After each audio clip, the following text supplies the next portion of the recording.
Welcome two mission agree. तो आज हम एनसीईआरटी का सेकेंड चैप्टर जो कि फसलों का खेती है उनका हम एग्ज़ाम में पूछे जाने वाले क्वेश्चन पे बात करेंगे और टोटल क्वेश्चन करेंगे एनसीईआरटी के जो बाहर है, जो एनसीईआरटी से है। ओके, जो सेकेंड चैप्टर के जो एनसीईआरटी से क्वेश्चन पूछा गया है उस सारा क्वेश्चन पे डिस्कशन करेंगे। सब्जेक्टिव और उनके साथ साथ ऑब्जेक्टिव दोनों करेंगे। ओके, तो चलिए ये करते हैं हम आज का क्वेश्चंस।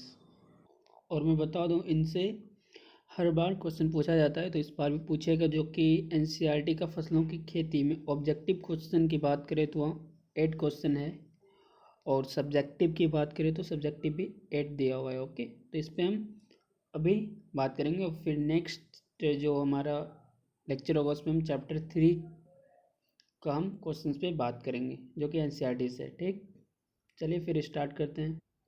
तो आप देख रहे हो 7 इनके 8 ऑब्जेक्टिव्स हैं। तो जो कि प्रश्नावली अति लघु उत्तरीय प्रश्न सेकेंड चैप्टर का जो है, तो पहला क्वेश्चन है, बिहार राज्य में धान की खेती कितने क्षेत्र में की जाती है।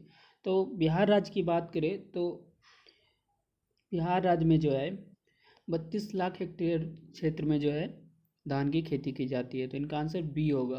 ठीक, इनका आंसर क्या होगा? बी होगा, ख होगा।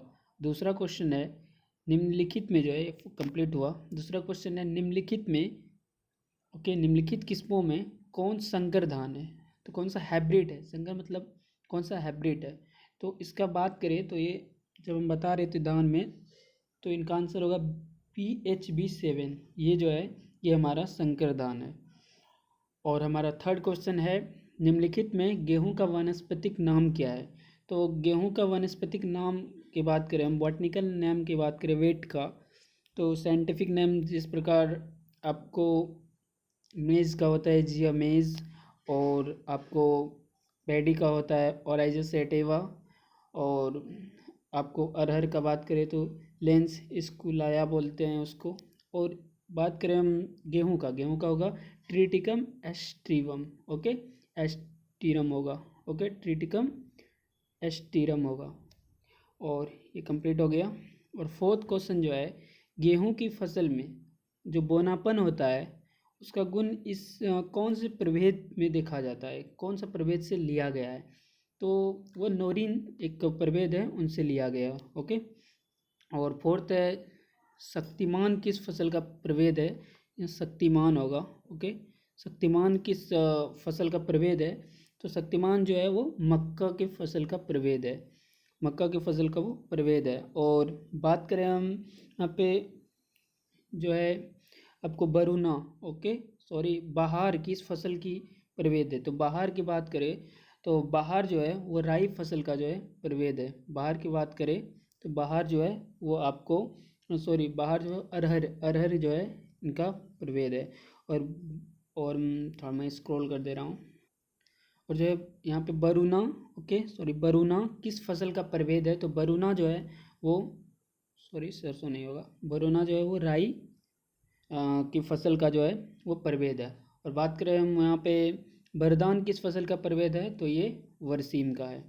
तो ये जो है सारे ऑब्जेक्टिव्स जो हैं, ये सारे ऑब्जेक्टिव्स जो है वो BVI है। ओके, इनको आप ध्यान में रखें और इनको अच्छी तरह से कवर करना है। ठीक, तो चलिए अब बात करते हैं हम सब्जेक्टिव क्वेश्चन, जिनको हम लघु उत्तरीय बोलते हैं, 100 टाइप क्वेश्चंस, उस पर बात करें। वो भी 8 दे रखा है। ये जो आपको 8 क्वेश्चन दिखने को मिल रहा है, ये जो 8 क्वेश्चन आपको दिखने को मिल रहा है, ये एनसीईआरटी का है। 8 के 8 क्वेश्चन, और ये बहुत ही वेरी इंपॉर्टेंट, ओके, एग्जामिनेशन के पॉइंट ऑफ व्यू से। तो चलिए पहला क्वेश्चन पे बात करते हैं, बरसीम की कटाई कब और कैसे करना चाहिए।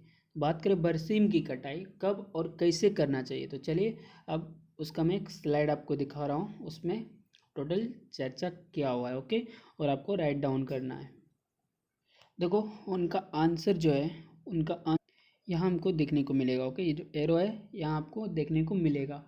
तो चलिए अब हम उनका आंसर पे बात करते हैं। देखिए कटाई प्रबंधन, ठीक, तो हमसे पूछा गया था हमसे पूछा गया था बरसीम की कटाई कब और कैसे करेंगे। तो आप बोल सकते हो, इसमें आप बोल सकते हो बरसीम चारे की जो है बहु कटाई।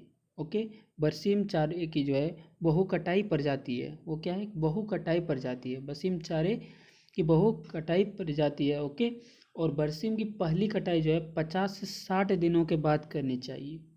बरसीम की पहली कटाई कब करना चाहिए? तो 50 से 60 दिनों के बाद करनी चाहिए। ओके, 50 के 60 दिनों के बाद बरसीम की पहली कटाई करना चाहिए। और इसके बाद भी कटाइयों को 30 से 35 दिन के अंतराल पर जो है करते हैं। और फरवरी से मध्य मई तक पौधे के जो है शीघ्र वृद्धि फलस्वरूप जो हमको कटाइयाँ 25 दिनों के अंतराल पर की जाती है। ओके, इतना 25 दिनों के अंतराल पे की जाती है। और जो है कटाई के समय इस बात का ध्यान हमको देना चाहिए कि पौधे की बात करें हम, वो कम से कम भूमि से 6 से 10 सेंटीमीटर की ऊंचाइयों पर काटे। पौधे से कितना? भूमि से जो है 6 से 10 सेंटीमीटर की ऊंचाइयों पर काटने। ठीक, देखिए पौधे के 6 से 10 सेंटीमीटर के ऊंचाइयों पर इनको काटना चाहिए। ओके, जिसमें जो है पुनः वृद्धि में सहायक मुकुट के ऊपरी स्थित कलिकाओं जो है, जो ऊपर स्थित होता है, कोई क्षति नहीं पहुंचना चाहिए। और उनको हम क्राउन बर्ड्स भी बोलते हैं। ओके, और इसके अतिरिक्त जो है, इससे अतिरिक्त ऊंचाइयों से काटने पर नीचे की हरी पत्ती बच जाती है। ओके, जो कि फोटोसिंथेसिस की प्रक्रिया के द्वारा जो है, प्रकाश संश्लेषण के जो है प्रोसेस के द्वारा कार्बोहाइड्रेट, ओके, और अन्य पोषक तत्व को जो है उत्पादित करके पुनः जो है वृद्धि में सहायक तत्वों का भी उत्पादन करती है। तो ये बात हम किए बरसीम की कटाई कब और कैसे करना चाहिए। तो ये बात आप नोट डाउन कर लो। ओके, और अगर लिखने में आपको परेशानी होगा तो मैं आपको टेलीग्राम पे इनको मैं आपको सेंड कर दूंगा ये, और आगे आपको लिखने में परेशानी नहीं होगी। तो चलिए अब नेक्स्ट क्वेश्चन पे बात करते हैं। दूसरी क्वेश्चन है हमारा, गेहूं की जो है क्रांतिक अवस्थाओं का विवरण करें। क्रिटिकल स्टेज का जो है विवरण करना है गेहूं की। ओके, तो चलिए करते हैं।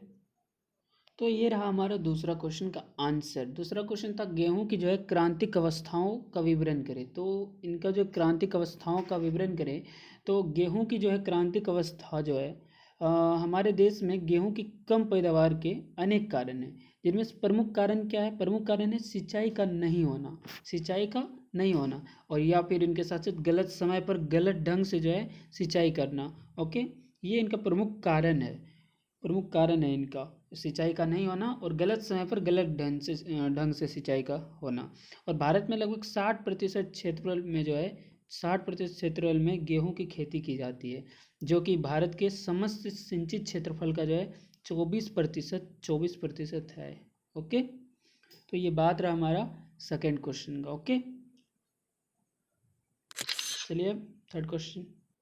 अब हम बात करेंगे थर्ड क्वेश्चन पे। ओके, आई थिंक आपको ये सारे क्वेश्चन आंसर समझ में आ रहे होंगे और ये बहुत ही इंपॉर्टेंट है। ओके, तो इसको आप नोट डाउन कर लो।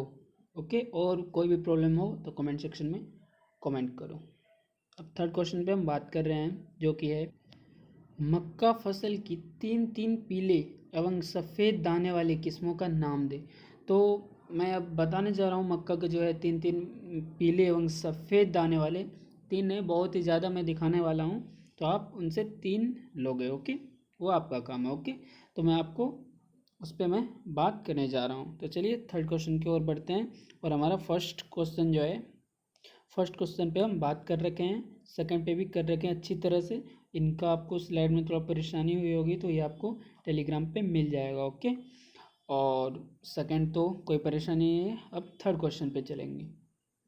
आई थिंक आप देख पा रहे हो, यहाँ पे क्वेश्चन पूछा गया था हमारा, जो कि हमारा थर्ड नंबर का क्वेश्चन था। ओके, हमारा तीसरा क्वेश्चन था, जो कि था मक्का फसल की 3 पीले और सफ़ेद दानों वाले किस्मों का नाम हमसे पूछा गया था।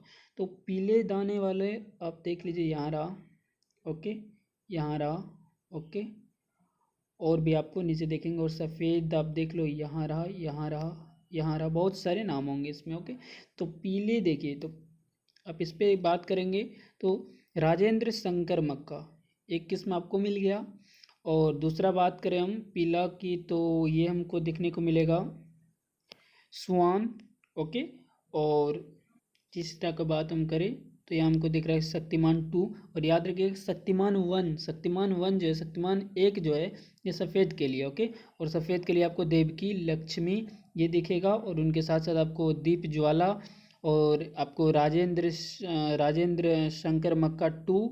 ओके, ये आपको देखने को मिलेगा। और फर्स्ट जो है ये आपको ये पीला के लिए है। ओके, और इधर आपको फिर दिखेगा गंगा 11 आपको देखने को मिलेगा, और इनके साथ साथ SHM। ओके, जो कि आपको पीला देखने को मिलेगा।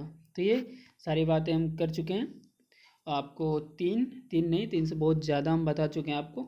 ये आपको 3 से ज़्यादा बता चुके हैं मक्का फसल के पीले और सफ़ेद किस्मों का नाम। ओके, तो चलिए अब फोर्थ क्वेश्चन की ओर चलते हैं। तो कंप्लीट है, कंप्लीट कर लिए हैं। ओके, ये भी कंप्लीट हो गया है। फोर्थ क्वेश्चन है तोरी और सरसों और राई के लिए कैसा जलवायु चाहिए।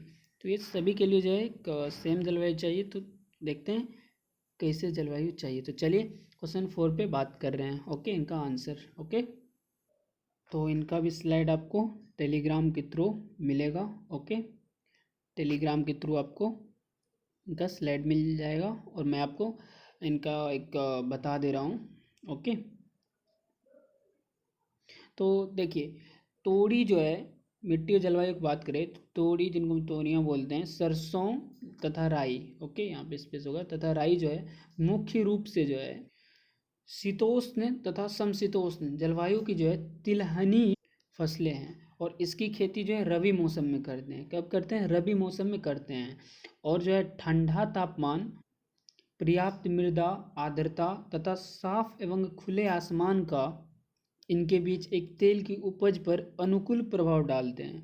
और फल आते हैं समय अत्यधिक कोहरे जो है बदली तथा अत्यधिक जो है जब कोहरी होते हैं और बादले रहते हैं, और इसमें जो अत्यधिक जो है बात करें तो एक ठंडी हवाओं वाला मौसम बीजों के बनने एवं मधुमक्खियों द्वारा जो है फूलों के परागण के लिए जो है उपयुक्त नहीं रहता है। और राई और गोभी सरसों के पाले के प्रति आमतौर पर जो है सही शून्यता पाई जाती है। ओके, और जो है फूल आने के बाद पौधे को पर्याप्त प्रकाश मिलता है।